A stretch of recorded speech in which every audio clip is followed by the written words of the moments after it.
We off? 30 seconds of carefree bliss. Oof, like wind in your hair carefree. Oh, like using Clorox disinfecting all-purpose cleaner in the home carefree. Yes!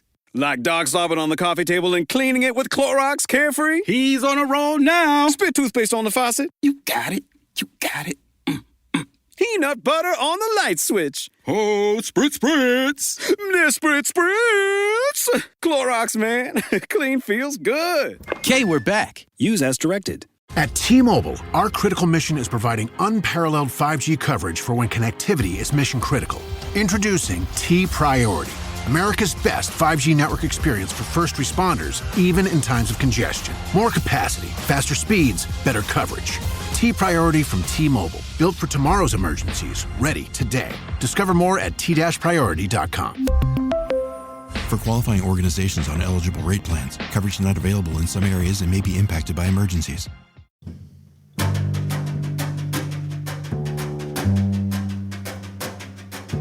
This is Addiction Medicine Journal Club. I'm Dr. John Keenan. And I'm Dr. Sonya Tredici. We believe that addiction is a disease that can be treated, and we want to help you stay up to date with the latest research that you can use in your addiction medicine practice. This podcast offers Category 1 CME through MyCares in Michigan State. The link for the CME are in the show notes. This week, we're going to be discussing the definition of recovery. So, Sonya, tell me about your week in the office.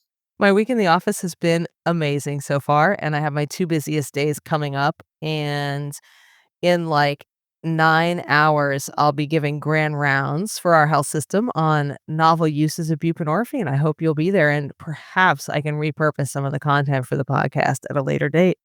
That's exciting. I'm looking forward to it. I feel like you've been a staple at our grand rounds many times. If there's ever a hole in the St. Max's grand round schedule, they call me, and I have a lot of content. So yeah, I've done a couple too. It's normally fun. Yeah, I like it. Why not, right? How about you? How's your office? What's the vibe at your office this week? Flu. Lots of flu and vaccine hesitancy. Yeah. Lots of that. So it's kind of where we're at. So much flu, RSV, it's coughing, sneezing, GI bugs. I'm like, please do video visits, everyone. Please. But they don't listen. Yeah. No, it is what it is. So what's going on in addiction news for you this week? So saw a super interesting article in Scientific American about sports betting. And I've been interested in this because I've had some patients who are struggling with gambling, and I've been trying to help them as much as I can. But this is about electronic sports betting that you have on your phone. So according to this article in Scientific American, sports betting, it really took off in 2018 when there were some changes in our laws making it legal, or allowing states to make it legal. And right now, I think 30 states in the U.S. allow sports betting. And John, 1 in 5 American adults have an account with some kind of sports betting app, like 20%. That is so many. So maybe you don't feel like answering this, but do you do online sports betting? You're a guy, right? No. No. I've never, gambling's never done anything for me. I've never found it exciting. I think the most I'll do is do a $10 fantasy football, or just more so just to kind of have the camaraderie with friends over the football season. But no, I've never done any of the sports betting. Yeah, no, I haven't either. My brother does though. The girl one I talked about before. He loves the sports betting, and we'll be doing stuff, and I'm like, Sam's calling. I'm like, you got a problem if you're betting on UFC women's fighting. What if the 13th round is going to go to the bell? I'm like, this is not normal. The world championship of bowling. I'm like, I think the people just bet on everything. Well, I think that was the really interesting thing about this article, is that the ease of electronic sports betting makes it that much more addictive. So, there's different addictive potential to different kinds of gambling, just like drugs that have a quicker onset and a higher high and then wear off more quickly are more addictive than drugs that are slow onset and last for a while. And gambling is the same way. So gambling that has a slower pace and the wins or the rewards are spread out over a longer period of time, that's less addictive than gambling that gives you an immediate reward. So an example is if you're betting on sports and the only bet you can place is whether your team wins, you got to wait for the whole thing to be over before you can find out your bet. If it's baseball, it could be like 4 hours. You only get to bet once in like 4 hours. You don't have this rapid cycle like you do with slot machines. It's the same with poker. You're playing poker with your friends at a table, you play all night, um, and you don't get that many wins. Whereas if you're playing the slots, you get a win or a loss every second, and that's what makes slot machines more addictive than like poker playing. So sports betting on an app gives you that really sort of immediate uh, win and this sort of quick, I don't know, surge of dopamine. You can bet on these little things like who scores the first point, whether someone will make a free throw or not. They're these little tiny bets. It's not just on the outcome of the game. And the scary thing in this article is that the apps track you very carefully and they know when you're most likely to bet. They know what you've bet on before. They send you push notifications of bets that would be appealing to you. And just like your drug dealer comes and finds you when you're trying to get into recovery and you haven't bought any drugs in a while, your drug dealer comes and offers you free drugs. The apps will send you credits for like free bets if you haven't bet in a while to try to, you know, reel you back in. And they make it very hard to know how much money you've lost. And they make it very easy for you to deposit more money, but hard to tell the total that you've lost. There's just a lot of ways in which they make massive money losing easy, and betting easy and addictive. And then it's not just a small problem. Another article that was cited in this paper was that 4 years after a state legalizes online sports betting, average consumer credit score in the state overall goes down by 1%, and the likelihood of filing for bankruptcy increases 25 to 30% in that state once you legalize sports betting. So I was kind of shocked by the prevalence of it. And so, yeah, I don't know. Is that something some of your patients have come to you with, issues Yeah, about I feel like I gambling? do get a fair amount of gambling since it's been legalized, and I don't know. It's tragic, right? I've had some people really jack their life up, like way more on a weekend of gambling than a weekend of heavy drinking. You know, humongous losses, gambling away kids, college savings plans. It's really sad, and it's hard because people often are resistant to treatment, and you can kind of do the gambling exclusionary registry, which is kind of a nice resource if anyone's unaware of, where states that have gambling, you can kind of have someone register for a period of time where they're not allowed to kind of go to a casino, and the casino can't take their money and they can't accumulate winnings. So that's kind of a great resource, but yeah, it's pretty tragic.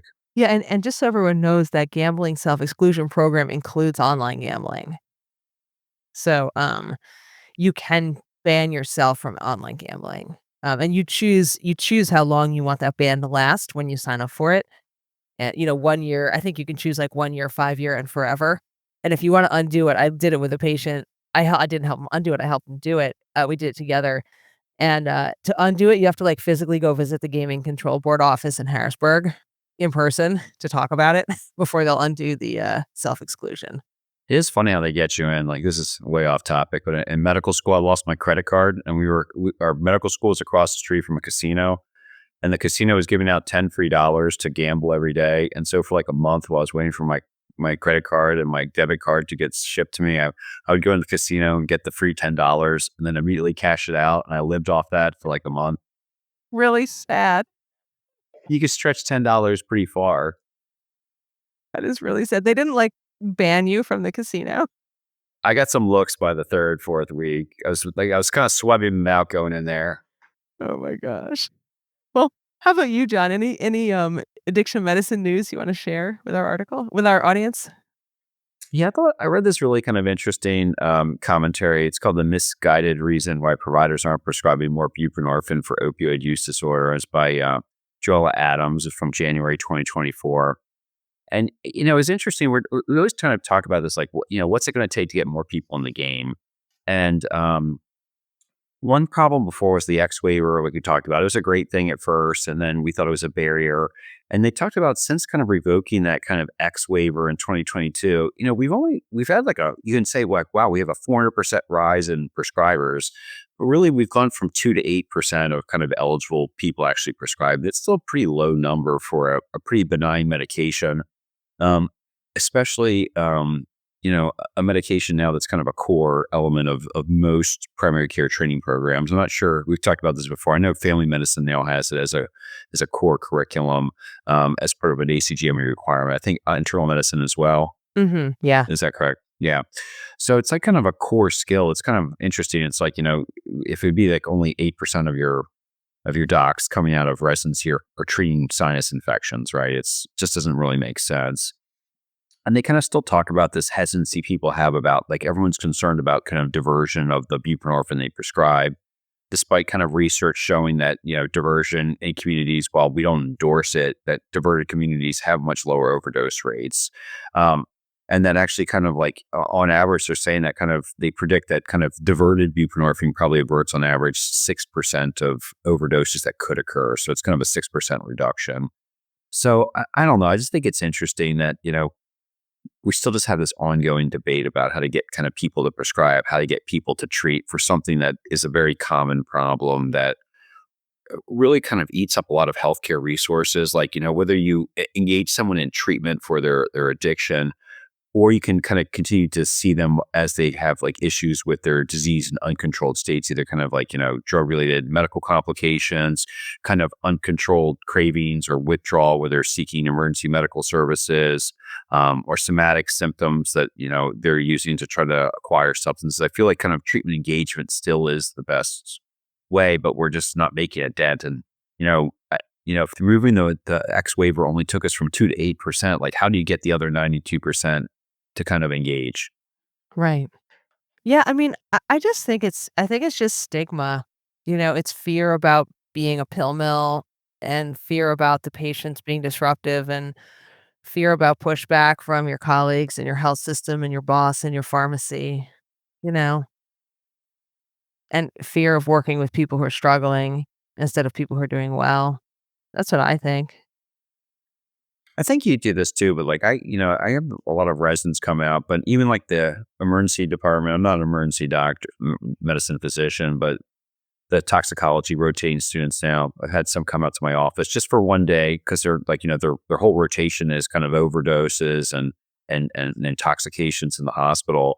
And they come out to the clinic once a day. And actually, like, I get a lot of positive feedback, like after the day, where the students really enjoyed it because, they see people recover, right? And I think Right. that's not kind of what most people think of when they think of this group. And so it's kind of a very like uplifting group as to kind of where people can be and to not be disheartened.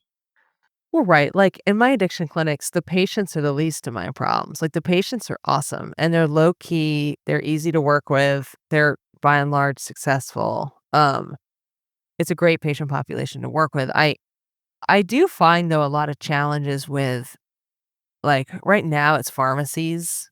I'm running into a lot of, I don't know, just barriers at the pharmacy that are kind of based in stigma. I'll give you an example. You know, I almost lost it on Walmart yesterday. So the patient is looking for, she's trying to fill her script, and I think her normal pharmacy didn't have it. So she was trying to find a pharmacy that did have enough buprenorphine for her prescription. She calls a Walmart and they refuse to fill the script, and they ask me to call them, and they tell me they won't fill the prescription because it's a red flag that my office is so far from the Walmart. And I say, "My office is 15 miles from your Walmart." And they say, "No, it's not. The script says you're 75 miles away." And I say, "Well, I'm not. I don't know why it says that." And it turns out it was some computer glitch, like I had sent the script from an encounter that was a phone encounter, and the person who answered the phone was at an office that was 75 miles away because 'cause we're a big health system. But, like, they wouldn't do that with any other medicine. No one's ever challenged an oxycodone prescription because I'm too far away. I mean, I'm sending oxycodone all over the place. I mean, it makes me sound like I prescribe a lot of oxycodone. I don't, but I send it to Yeah, what's going multiple on over there? places. I know, you know, I sent one to, somewhere in Jersey today. Jersey's not calling me to complain that I'm too far away from their pharmacy, so I must be illegitimate. And I really do get a lot of that pushback. Yeah, especially with the e-prescribing. I mean, it's easier for me to get into like my, brokerage account on my investment retirement account than it is for me to send each of the controlled substances now. It's like multiple pings secure devices. We just had to update, passwords to 15 characters in length with multiple different numbers, and they change every 3 months. It's a lot, right? I mean, Yeah. they're pretty safe now. It's not like your paper script, like someone's walking in 300 miles away with a paper script that, I don't know. Yeah, I do feel like there's some barriers to prescribing buprenorphine. Even though it's medically it's easy and the patients are chill, the system is still has a lot of bias in it that makes that care complicated, no matter what people say. I think the future's optimistic. You're an optimist. You're always an It is. optimist. It's a better. It's better than it was, right? I think I know there's a lot of work to be made, but I feel like the relationship with the medical community and recovery compared to when I was a medical student, which I'm not that old, although I feel it every morning anymore. But I feel like a big difference with how the relationship goes both ways. Like the group is not just interacting with just a methadone clinic as their only contact point of the medical system. It's good. It's going to get better. It's a long time to repair the relationship. Yeah, it's getting better. It is getting better. I'll give you that. So, you ready to hear about this article? Yeah, tell me about it. So this is really fun. The title of this article is Understanding the Shared Meaning of Recovery from Substance Use Disorders, New Findings from the What is Recovery study, published in the Journal of Substance Abuse. It's a little bit old. It was published September 2023, so about a little more than a year ago. But I've been kicking it around for a while, and I was really happy to be able to present it. So, John, we had talked about this on a previous episode, but when you use the phrase in recovery, what do you mean? Is it like if you say the patient's in recovery, what are you talking about? Yeah, it's interesting. I feel like when you actually make me say a definition of it, I don't really know. It feels like it's more like art. I kind of know it when you know it, but I Right. think it's more of an approach that someone's kind of like their life is no longer being controlled by a substance. When you look at the criteria for substance use disorder, are they no longer having medical complications? Are they no longer having kind of legal ramifications of their actions? Are they repairing broken relationships? Are they maintaining employment? I look at it as like a functional wellness definition personally. Right. Yeah. Last week in the office, a patient who has opioid use disorder primarily asked me if it quote unquote counts as being in recovery if she still drinks alcohol. This person drinks, I don't know, I forget, once a month or something when they go out with friends. And I told her it's up to her to define what recovery means. I'm not the keeper of who's in recovery or not. It's my job to advise her on, the health ramifications of her behavior. And I don't think alcohol is a great, isn't good for her health, but it's it doesn't mean she can still be in recovery even if she's not abstinent from all drugs or alcohol. Um, but that conversation made me think about this article. So a little more background. Survival of a substance use disorder or recovery from a substance use disorder often requires really significant life changes, and making and maintaining these changes is often referred to as recovery. That process of making or having made those changes is your recovery. But it does mean very different things to different people, and people's experiences vary widely. We definitely have been moving away from a recovery equals abstinence concept for a while, but there's no new common definition. And we do need a definition because knowing your desired treatment outcome is foundational to guiding delivery of service. You need it to evaluate prevention and intervention programs, to study predictors of recovery in the community, to communicate with the public about what is recovery and what we should be striving for as a society. So it is good to have a definition. They have in this paper a little chart. They start out with a chart of how various major they call them stakeholder organizations define recovery. And it's kind of cool. So I'm going to read two of them just as examples. And the paper is open access. So anyone wants to see the full table of all the different definitions, you can click on the link in our show notes. The most recent definition that they published, which is from NIDA, says recovery is, quote, a process of change through which people improve their health and wellness, live self-directed lives, and strive to reach their full potential. So that's good. It's an awesome definition, actually. But if you're trying to evaluate whether or not your program, quote, help people live self-directed lives, what does that mean? It's open to significant interpretation. It's too non-specific to be of much use, actually. So really, it encompasses all positive life changes. It's a very broad definition. You know, there's a slightly wordier definition from ASAM, the American Society of Addiction Medicine. So they kind of go to town trying to be more specific. But again, it still needs some work, I think. They say recovery is an active process of continual growth that addresses the biological, psychological, social, and spiritual disturbances inherent in addiction. Recovery must include 1, the aim of improved quality of life and enhanced wellness, as identified by the individual. 2, an individual's consistent pursuit of abstinence from the substance or behaviors toward which pathological pursuit had been previously directed or which could pose a risk for pathological pursuit in the future. Relief of an individual's symptoms, including substance cravings. 4, improvement of an individual's own behavior control. Keep going. 5, enrichment of an individual's relationships, social connectedness, interpersonal skills. And 6, improvement in an individual's emotional self-regulation. So they kind of tried to lay it all out. But again, even these are a little bit vague. Some are specific, but some are kind of vague. But both of these and most of the stakeholder definitions define recovery as a process, not a destination. You don't achieve recovery and then you're good. You're in the process of recovery. The work itself is being in recovery. So the authors of this study, the What is Recovery study, set out to determine how people in recovery themselves defined it, not how it was defined for them. What they did is they used a 35-item questionnaire which reflected 4 domains of recovery, and the participants reported whether or not each element definitely belonged in the definition of recovery, and then they ranked items according to how often they were scored. So it's a pretty simple study. Basically, again, 35 potential elements of recovery, and the people had to rank whether or not they belonged in their definition. The population included, it was pretty big, 9,341 people filled out this survey. They self-identified as being in recovery from alcohol or drug problem, or recovered from an alcohol or drug problem, or in medication-assisted recovery, or having had a prior problem with alcohol and drugs. So they really tried to sweep up lots of people who could be counted as in recovery. They were 54% female, mostly middle-aged, age 35 to 65. 36% were urban and 44% suburban. This is an American study. 92% were Americans. Also white and well-educated, 88% white, 50% with a bachelor's degree or higher. And 84% were abstaining from alcohol and drugs. So abstinence is a big part of people's recovery in this study.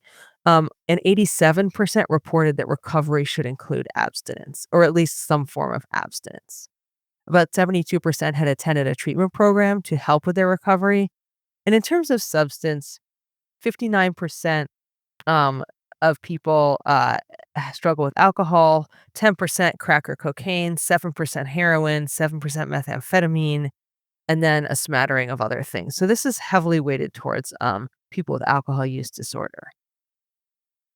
And then the outcome they looked at, as I said, it was a questionnaire, 35 potential elements of recovery.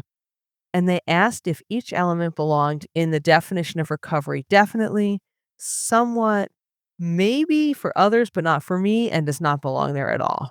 And just to give you guys a sense of the elements in the questionnaire, some examples, like the first domain is abstinence. So no use of drugs or alcohol. Does that belong in the definition of recovery?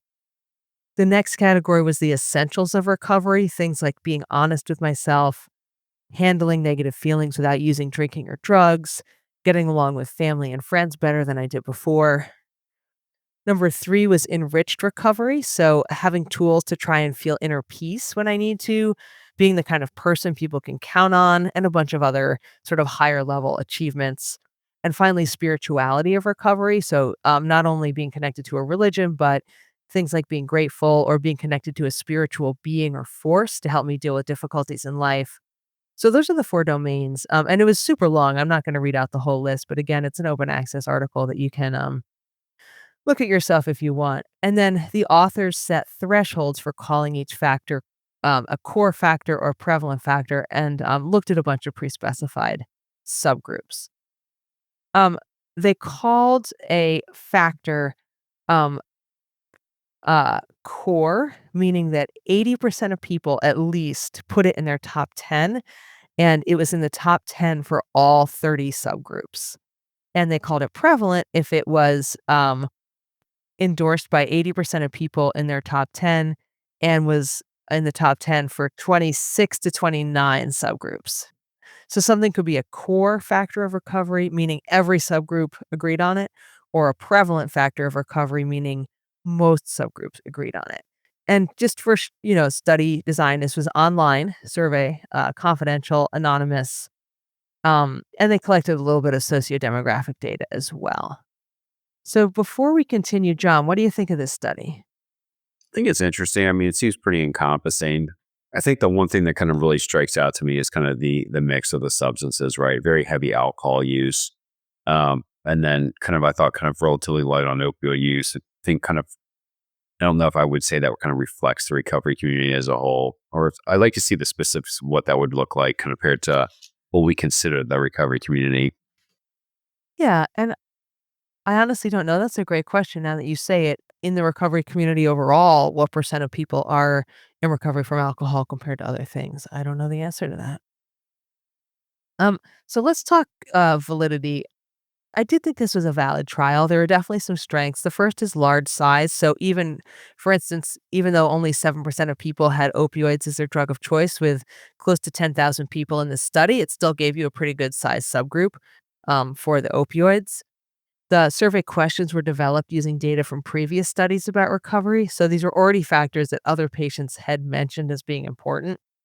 They had very broad recruitment from not just online communities, but recovery organizations, and then community venues where people might not actually be in a recovery program, because that's a weakness of some of the other studies of recovery. They exclude people who are kind of DIYing it, who don't have a program that they're working with. Those people sort of in independent recovery are a subgroup often neglected in other studies.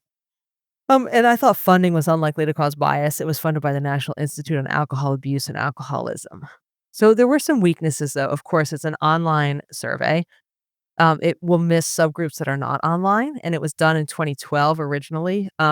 So at that point, we weren't quite as online as we are today. So the generalizability is not known. This anonymous data is not validated. We don't know for sure what's really the truth. Um, the thresholds they set for core elements of recovery were kind of arbitrary. They said if greater than 80% of people put it in their top 10. They called it core. The other thing that I think limits the validity a little bit is that perceptions of a meaningful recovery will change over time based on culture, resources, based on the drug supply, how difficult recovery is to achieve. So if you have a time or a group where there's a huge housing crunch and suddenly people are experiencing homelessness, people might put housing as a key element of recovery. Whereas if housing's not an issue, people might not even think of it as something that's hard to achieve. Um, or if there's a cultural phenomenon where everyone's going to a certain kind of group that emphasizes a certain thing, then that becomes a more prevalent element in a definition of recovery. So I don't think it's fixed in time. Um, and even this, they try to be specific. Some of the items in the survey are ambiguous, like being honest with myself, you know, not exactly sure what that means. So I don't know. Did you think this was a valid trial, John? Yeah, I think so. I think it was very kind of interesting kind of thoughts. I think it was pretty encompassing of like the elements I would think of at least. So like I'm not in the recovery community, so I guess I'm not that off base as to what could be.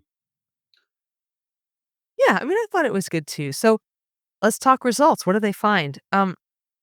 They found four core recovery elements. So things that pretty much everybody agreed on.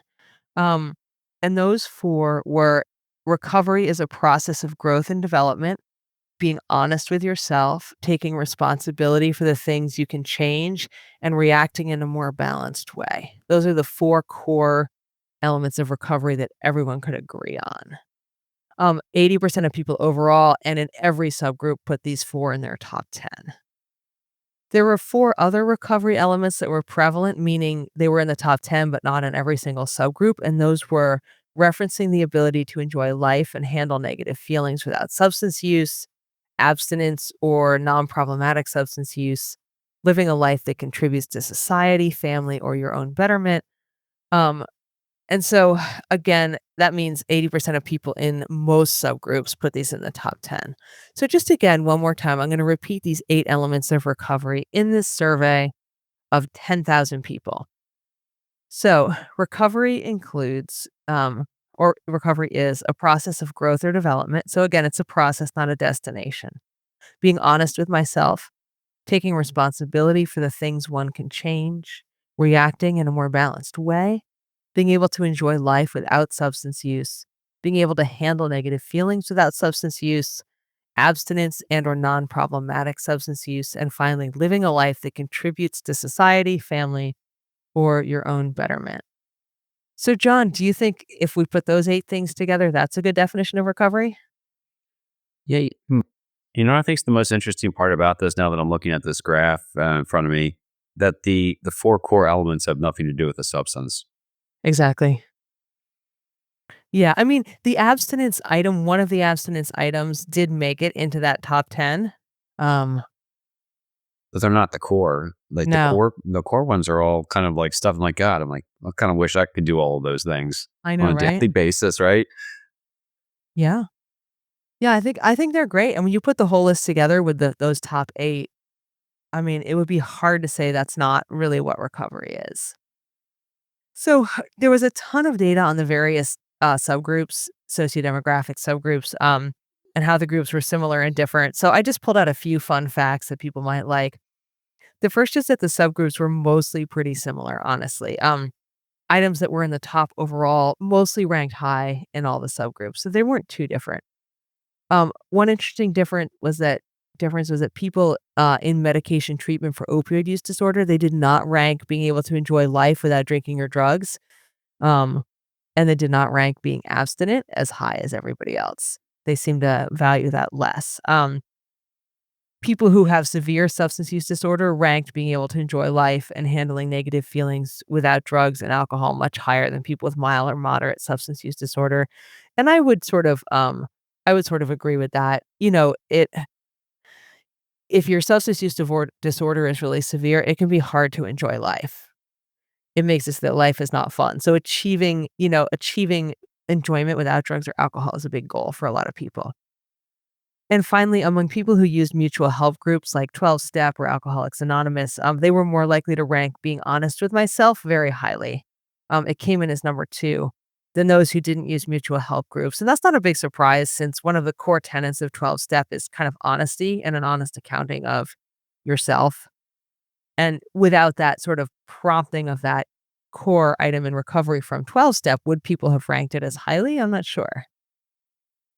Um, And again, just to note, those ideas of building kind of honesty, accepting responsibility for yourself, and caring for others, like living a life that contributes to others, that's the core of the 12-step program that many participants in this study and many of our patients have done. I don't know, of course, if people are drawn to 12-step because it supports elements of recovery that they desire, or whether the 12-step itself shaped people's definitions of recovery, but this is very much in line with kind of 12-step principles.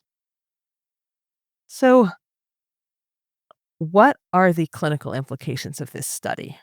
Um, I really feel like the recovery elements identified here, they partially reflect some stakeholder definitions, like some institutional definitions, but they offer greater specificity and include some novel elements of recovery like personal integrity that didn't make it into any of the official quote unquote definitions. And some of the top elements like honesty are not really mentioned in any of the institutional definitions of recovery either. Most people said that some abstinence goals should be part of recovery, but the abstinence elements were not rated super highly. And the elements that people really chose are ones that they kind of point to areas of functioning that are particularly damaged in the addiction process. And supporting those would support an addiction-free life. And so what I'll do is, I'll do my best to address these aspects of recovery in the context of my office visits and also to support the development of our recovery pathways with our CRS staff. You know, I feel like, because I work with buprenorphine a lot, I feel like buprenorphine does a really good job of getting people off drugs, but it doesn't like magically hand you your life back. To get your life back, you have to do these other elements of recovery to rebuild your relationships and your career, your finances, your health. That's a process. Um, so yeah, do you think you'll be using these ideas in your office, John? I feel like it's like anything. I feel like there's like pendulum swinging here. I think, when I started and I kind of followed you here, I think we had kind of more of an abstinence only approach. Everyone kind of participated with an abstinence only program here in our community. And then I feel like we've swung to now this kind of risk reduction, harm reduction, kind of just medication at the office visit kind of approach. And I feel like I've found myself swinging back, hopefully somewhere to the middle. I feel like, different people need different things, but certainly kind of if you're not incorporating these elements into your life, or at least you don't even value them, I guess that's the first thing. Like, what do you value? I just feel like eventually we're going to have a problem at some point. Not me and the person, but I feel like there's going to be some sort of thing that rocks the boat, and it's going to be lend to an outcome that the person doesn't want. Yeah. Yeah, agreed. It's your recovery is more vulnerable if you don't have these other tools. Well, and also like I see some people who don't, they're kind of stuck.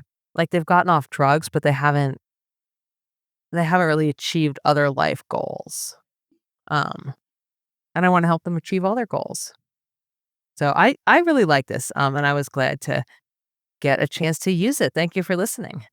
Yeah, thank you. It's a great article, Sonya. Thanks for presenting. So, kind of like looking through here, we do have some talk back from the last episode.